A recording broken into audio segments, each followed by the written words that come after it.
Hello everyone, welcome back to another episode of Technologyglance.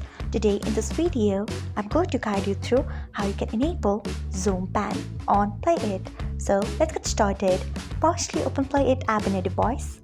Then tap on your profile icon if you haven't. Next tap on settings. Then tap on video. Then scroll until you find zoom pan. Then turn on it by tapping on it. So this is how you can enable zoom pan on PLAYit.